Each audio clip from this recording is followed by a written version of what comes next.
찰리와 초콜릿 공자 10. 굶주림을 겪기 시작하는 찰리네 가족. 그 다음 두 주일은 눈이 내리면서부터 혹독한 추위가 내리몰아쳤다. 어느 날 아침 찰리가 학교에 가려고 옷을 입는 사이 갑자기 눈이 내리기 시작했다. 창가에 서 있던 찰리는 얼어붙은 듯한 잿빛 하늘에서 주먹만한 한방눈이 송이송이 날리기 시작하는 것을 보았다. 저녁 무렵에는 찰리네 작은 판잣집 주위로 120cm나 되게 눈이 쌓였다. 아빠는 현관에서 도로까지 길을 내기 위해 수북히 쌓인 눈을 삽으로 퍼서 치워야 했다. 눈이 내리고부터는 얼음같이 차가운 강풍이 그칠 줄 모르고 부딪혔다. 손을 대는 것마다 전부 얼음 같았다. 현관문을 나서면 모질고 매서운 바람이 찰리의 뺨을 칼로 애는 듯했다.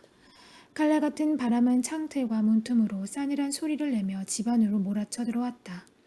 바람을 피할 만한 곳은 없었다. 내 놓이는 침대의 한 대부터 누워 어떻게든 뼛속까지 한기가 스며들지 않게 하려고 애를 썼다. 황금빛 초대장에 대한 식구들의 열기는 식어버린 지 오래였다. 어떻게 하면 추위를 이겨낼까? 어떻게 하면 끼니를 해결할까? 이 두 가지 중대한 문제 외에는 아무 생각이 없었다. 날씨가 추워지면 이상하게 식욕이 왕성해진다. 김이 모락모락 나는 진한 고깃국이나 따끈따끈한 사과파이 같이 추위도 이기고 맛도 좋은 음식이 먹고 싶어진다. 원하는 걸 거의 다 먹을 수 있는 우리는 자신이 깨닫고 있는 것보다 훨씬 운이 좋은 사람들이다. 하지만 찢어지게 가난한 찰리네 가족은 그렇지 못했다. 찰리는 어쩔 줄을 모르게 심한 허기를 느꼈다. 생일날 받은 초콜릿과 조할아버지가 사준 초콜릿은 조금씩 아껴 먹었는데도 바닥이 난 지 오래였고 하루 세 끼를 멀건 양배추죽으로 때웠다. 어느 날 아침부터인가 양배추죽은 점점 더 묽어졌다. 그렇게 될 수밖에 없었던 이유는 아빠가 일하던 치약 공장이 갑자기 망해서 문을 닫았기 때문이다. 다급해진 아빠는 다른 일자리를 구해보려고 했다. 하지만 운이 따라주지 않았다. 결국 단돈 몇 푼이라도 벌 수 있는 길은 거리에서 눈을 치우는 일이었다. 하지만 그렇게 벌어서는 7식구가 먹을 양의 4분의 1도 마련하기가 어려웠다. 집안 형편은 더욱더 말이 아니어서 아침은 겨우 빵 한 조각이 전부였고 점심도 삶은 감자 반 개가 고작일 때가 많았다. 찰리는 날마다 힘겹게 눈길을 걸어 학교를 다녔다. 그리고 어김없이 윙카씨의 공장을 지나쳤다. 찰리는 하루도 빠짐없이 공장 앞에 멈추어 서서 작은 코를 하늘 높이 치켜들고는 달콤한 초콜릿 향기를 흠씩 들이마셨다. 어느 날은 몇 분이고 꼼짝 않고 서서는 마치 초콜릿 냄새로 허기를 채우려는 듯 숨을 깊게 들이쉬었다. 어김없이 추운 날 아침 조할아버지는 담요 위로 고개만 빠끔히 내밀고 말았다.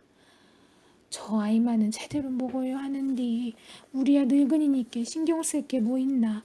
하지만 찰리는 한창 자라는 아이잖아. 애가 얼마나 야이었는지 해골같이 변했다고. 조세핀 할머니도 찰리가 가엾어서 혼잣말처럼 넋두리를 늘어놓았다. 우리가 어떻게 할 수가 있어야지요. 우리 몫은 절대 받지도 않으니 말이에요. 오늘 아침에도 제 어미가 빵을 찰리 접시에 슬쩍 밀어주었지만 손도 대지 않더라고요. 결국 애미가 다시 돌려받았잖아요. 조지 할아버지도 한마디 했다. 정말 착한 아이야. 그래서 더 이렇게 키우면 안 되는데.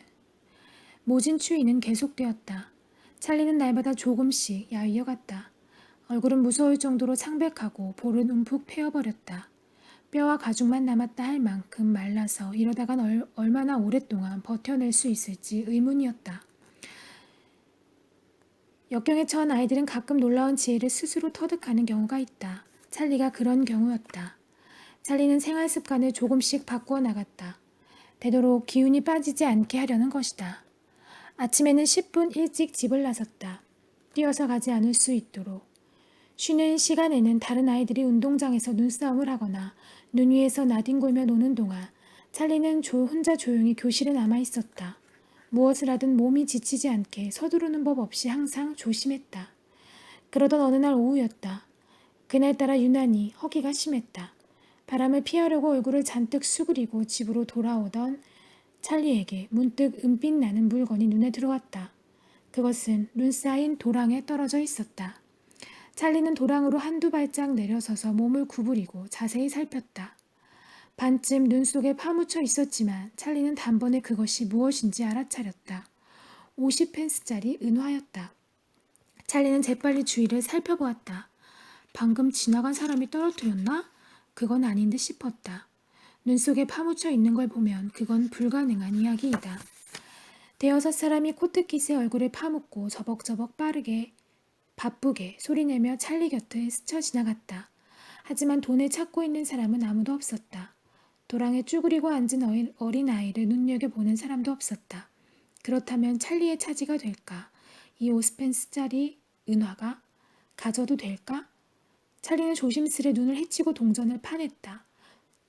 더럽고 물에 젖긴 했지만 말짱했다. 50펜스짜리 은화라. 찰리는 떨리는 손으로 은화를 꼭 거머쥐고는 뚫어지게 내려다보았다. 그 순간 찰리 머릿속에 스치는 건 단 한 가지였다. 그건 먹을 것이었다.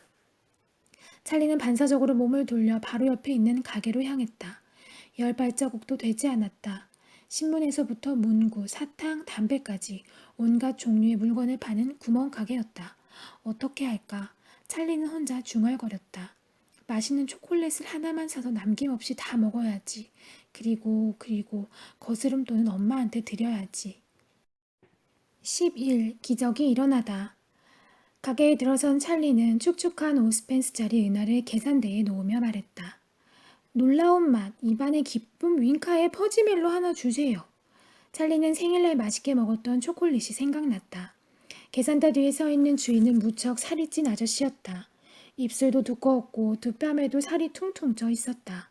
또 목은 얼마나 굵은지 살이 칼날 위로 붉어져 나와서 마치 튜브를 끼고 있는 듯했다.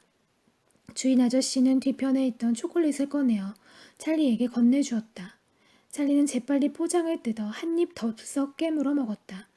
다시 한 입을 더 깨물었다. 또 한 입. 아, 이렇게 달콤한 초콜릿을 먹을 수 있다니.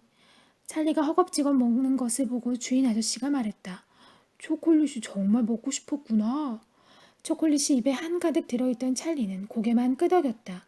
주인 아저씨가 거스름돈을 계산대에 내려놓으며 말했다. 천천히 먹어라. 씹지도 않고 그렇게 삼키다 배탈 날라. 찰리는 걸씬 들린 듯 초콜릿을 먹어치웠다. 30초도 못 되어 마파람에 개눈 감추듯 초콜릿 한 개가 목구멍 속으로 사라져버렸다. 하도 급히 삼켜 숨이 찰 지경이었지만 믿을 수 없을 정도로 행복했다. 찰리는 거스름돈을 집어들려고 손을 내밀다가 그대로 멈추었다. 계산대에 놓여있는 은화가 눈앞에서 반짝거렸다. 5펜이 동전들이다. 모두 9개나 되었다. 9개 중에 하나를 더 써도 괜찮지 않을까. 찰리는 기어들어가는 목소리로 말했다. 저 초콜릿 하나만 더 주세요. 아까와 똑같은 걸로요. 뚱뚱보 주인이 대답했다. 그러렴. 그러더니 놀라운 맛, 입안의 기쁨, 윙카의 퍼지멜로를 하나 더 꺼내서는 계산대 위에 놓았다. 찰리는 초콜릿을 집어들고는 포장을 찢었다. 그런데 포장지 밑에 금빛이. 찰리는 심장이 멎어버리는 것 같았다. 갑자기 뚱뚱보 주인이 공중으로 펄쩍 뛰어오르면서 소리를 질렀다. 황금빛 초대장이다. 네가 황금빛 초대장을 찾았구나. 그 마지막 초대장을 찾았어. 여기들 봐요. 믿어져요. 이 아이가 하나 남은 윙카의 황금빛 초대장을 찾았다니까요. 여기요. 이 아이 손에 들려 있잖아요. 가게 주인은 당장이라도 발작을 일으켜 쓰러질 것만 같았다. 뚱뚱보 주인은 계속 소리쳤다.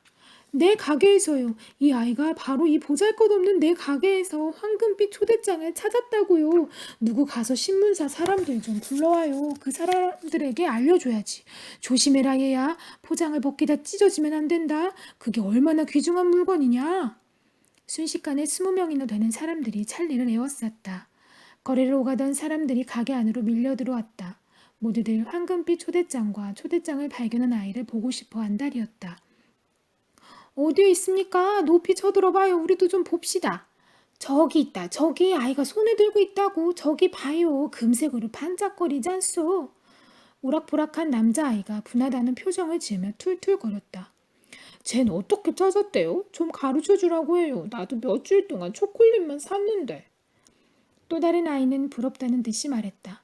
공짜로 선물도 받잖아요. 평생 먹을 초콜릿과 사탕을 받게 되다니. 어떤 여자아이는 깔깔 웃어대며 말했다. 쟤한테 꼭 필요하겠네요. 봐요. 마른 세로가 따로 없네. 찰리는 가만히 서 있었다. 황금빛 초대장을 꺼내지도 않았다. 찰리는 사람들이 서로 밀치고 왁자지껄 떠드는 동안에도 초콜릿을 두 손으로 꼭 쥔 채 꼼짝도 하지 않았다. 어지러웠다. 마치 풍선을 타고 하늘에 떠 있는 기분이었다. 발은 땅에 닿아 있는지 어쩐지도 느낌이 없었다. 목구멍 깊숙이 어디에선가 쿵쾅쿵쾅 거리는 심장 소리가 들려왔다. 그때 누군가가 가만히 찰리의 어깨에 손을 얹는 게 느껴졌다. 키가 큰 남자가 찰리를 내려다보며 물었다. 얘야, 내가 그 초대장을 삼아 50파운드를 주지 어때? 응? 새 자전거도 줄게. 좋지? 그러자 역시 가까이 서 있던 한 여자가 버럭 소리를 질렀다. 당신 정신 나갔어요? 있잖니, 나라면 말이다. 200파운드도 줄 수 있는데 그거 나한테 200파운드에 팔지 않을래? 뚱뚱보 가게 주인은 모여든 사람들을 밀쳐내며 찰리의 팔을 꼭 잡고는 큰 소리로 외쳤다. 이제 그만들 해요. 이 아이를 내버려 두라고요. 저리 비켜요. 아이가 나갈 수 있게 비켜서요. 가게 주인은 찰리를 문까지 데려다 주면서 차분한 목소리로 속삭였다. 아무에게도 이 초대장을 주면 안 된다. 잃어버릴라. 어서 집으로 가거라. 집에 도착할 때까지 잠시도 쉬지 말고 뛰어라. 알겠니? 찰리는 고개를 끄덕였다. 뚱뚱보 아저씨는 잠시 숨을 돌리더니 미소 띤 얼굴로 찰리를 쳐다보며 다시 말을 이었다. 내 느낌이긴 하다만 어쩐지 너에겐 이런 행운이 필요할 것 같구나. 너한테 황금빛 초대장이 돌아가서 나도 얼마나 기쁜지 모르겠다. 행운을 빈다, 얘야. 고맙습니다. 찰리는 인사를 하고 눈속을 헤치며 싱싱 달려갔다. 윌리 윙카의 공장 앞을 날듯이 뛰어 지나칠 때는 손을 흔들면서 노래를 부르듯 소리쳤다. 나중에 봐요. 곧 만나자고요. 5분 후 찰리는 집에 도착했다.